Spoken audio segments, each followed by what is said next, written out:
ರಾಜೀನಾಮೆಗೆ ಆಗ್ರಹ ಮಾಡ್ತೀರಾ ಸರ್? ಏನಕ್ಕೆ? ಅಂದ್ರೆ ಡಿನೋಟಿಫಿಕೇಶನ್ ಪ್ರಕರಣಕ್ಕೆ ಸಂಬಂಧಪಟ್ಟಂತೆ ನನಗೂ ಅದಕ್ಕೂ ಸಂಬಂಧ ಏನಿದೆ? ಕನ್ನಡ ಓದಕ್ಕೆ ಬರುತ್ತೋ ಇಂಗ್ಲೀಷ್ ಓದಕ್ಕೆ ಬರುತ್ತೋ ಕೇಳಿ ಇವ್ರಿಗೆ ಮುಂಚೆ. ನಿನ್ನೆ ಸಚಿವರೆಲ್ಲ ಆ ಪೇಪರ್ನ ಸರಿಯಾಗಿ ಕೂತ್ಕೊಂಡು ನೋಡೋಕೆ ಕೇಳಿ, ಅದರಲ್ಲಿ ಏನಿದೆ ಅಂತ ಹೇಳಿ. ಅವ್ರೇನು ಹುಚ್ಚರ ಅಂತ ಕೇಳ್ತೀನಿ ರಾಜೀನಾಮೆ ಕೇಳೋಕ್ಕೆ. ಅವ್ರು ರಾಜೀನಾಮೆ ಕೇಳಿದ್ರು ಅಂತೇಳಿ ರಾಜೀನಾಮೆ ಕೊಡೋಕ್ಕಾಯ್ತದ? ಏನಕ್ಕೆ ರಾಜೀನಾಮೆ ಕೊಡ್ಬೇಕು? ಏನು ತಪ್ಪು ಮಾಡಿದ್ದೀನಿ ಅಂತ ಓಲೆ ಡಾಕ್ಯುಮೆಂಟ್ ಏನಾದ್ರು ನೋಡಿದ್ದಾರೆ ಅವರು ಸರಿಯಾಗಿ? ಯಾವನ ಬರ್ಕೊಟ್ಟವನೇ ಅದನ್ನ ಬಂದು ತುತ್ತೂರಿ ಓದವ್ರೆ, ಅಷ್ಟೇ ತಾನೇ ಮಾಡಿರೋದು. ಏನಿದೆ ಅದರಲ್ಲಿ? ತನಿಖೆ ಮಾಡ್ಕೊಳ್ಳಿ. ಇವರು ಮೂಡಾಗರಣಕ್ಕೂ ನಮ್ಮದಕ್ಕೂ ಸಂಬಂಧವೇ ಇಲ್ಲ. 2015ರಿಂದ ಕೊಟ್ಕೊಂಡವ್ರಲ್ಲ ಇವರ ಇದೇ ಸರ್ಕಾರದಲ್ಲಿ 4 ವರ್ಷ ಏನು ಮಾಡ್ತಾ ಇದ್ರಂತ? ಅದರಲ್ಲಿ ನನ್ನ ಪಾತ್ರ ಏನಿದೆ? ಅದರಿಂದ ಅದಕ್ಕೆಲ್ಲ ಉತ್ತರ ಕೊಡೋ ಅಂಥ ವಿಷಯ ಅಲ್ಲ ಅದು. ಅದಕ್ಕೆ ಯಾಕೆ ಉತ್ತರ ಕೊಡಲಿ? ಬನ್ನಿ,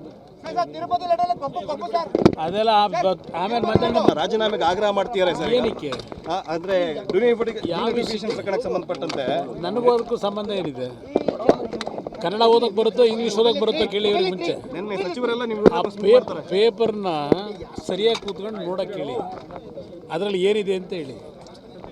ಅವ್ರೇನು ಹುಚ್ಚರ ಅಂತ ಕೇಳ್ತೀನಿ ರಾಜೀನಾಮೆ ಕೇಳೋಕ್ಕೆ. ಅವ್ರು ರಾಜೀನಾಮೆ ಕೇಳಿದ್ರು ಅಂತೇಳಿ ರಾಜೀನಾಮೆ ಕೊಡೋಕ್ಕಾಯ್ತದ? ಏನಕ್ಕೆ ರಾಜೀನಾಮೆ ಕೊಡ್ಬೇಕು? ಏನು ತಪ್ಪು ಮಾಡಿದ್ದೀನಿ ಅಂತ ಓಲೆ ಡಾಕ್ಯುಮೆಂಟ್ ಏನಾದ್ರು ನೋಡಿದ್ದಾರೆ ಅವರು ಸರಿಯಾಗಿ? ಯಾವನ ಬರ್ಕೊಟ್ಟವನೇ ಅದನ್ನ ಬಂದು ತುತ್ತೂರಿ ಓದವ್ರೆ, ಅಷ್ಟೇ ತಾನೇ ಮಾಡಿರೋದು. ಏನಿದೆ ಅದರಲ್ಲಿ? ತನಿಖೆ ಮಾಡ್ಕೊಳ್ಳಿ. ಇವರು ಮೂಡಾಗರಣಕ್ಕೂ ನಮ್ಮದಕ್ಕೂ ಸಂಬಂಧವೇ ಇಲ್ಲ. 2015ರಿಂದ ಕೊಟ್ಕೊಂಡವ್ರಲ್ಲ ಇವರ ಇದೇ ಸರ್ಕಾರದಲ್ಲಿ 4 ವರ್ಷ ಏನು ಮಾಡ್ತಾ ಇದ್ರಂತ? ಅದರಲ್ಲಿ ನನ್ನ ಪಾತ್ರ ಏನಿದೆ? ಅದರಿಂದ ಅದಕ್ಕೆಲ್ಲ ಉತ್ತರ ಕೊಡೋ ಅಂಥ ವಿಷಯ ಅಲ್ಲ ಅದು. ಅದಕ್ಕೆ ಯಾಕೆ ಉತ್ತರ ಕೊಡಲಿ? ಬನ್ನಿ, ಅದೆಲ್ಲ ಆಮೇಲೆ ಮಾತಾಡೋಣ.